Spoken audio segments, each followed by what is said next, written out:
Lawmakers are now pushing for more transparency from the military after allegations from a former intelligence official claiming the U.S. military has recovered a crashed alien spacecraft. Here in Iowa, there's a group that dedicates their time to researching possible UFO sightings. News 8's Jenna Webster explains what they've found. It's new tonight at 6. Oh my gosh, dude. Wow, look at it fly. You may have seen videos like these.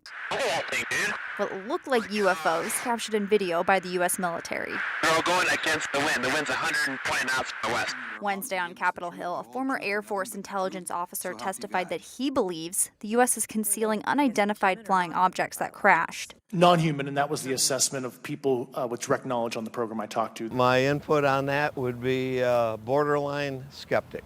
Me personally, I do not.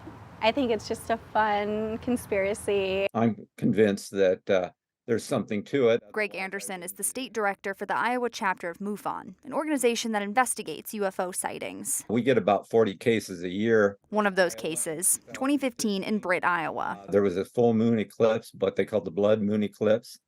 And there were several people that saw triangular shaped craft, like probably 13 different sightings. In each case, witnesses are interviewed and background research is done to determine if it could have been a plane or the International Space Station. I'd say over 50% of our cases, or at least, are identifiable. Like this, a jet over eastern Iowa, identified with flight radar. Or this, where the object behind the helicopter turned out to be an insect closer to the camera lens. Or another, a lens flare from a porch light. Or it could be a hoax, or sometimes it's just insufficient data. But about 10% can't be explained, like these green lights over eastern Iowa in 2017. I'd like to see the public learn more about the subject and come forward. For now, the Pentagon acknowledges their existence, but claims to have no indication they're from out of this world. Jenna Webster, WQAD News 8.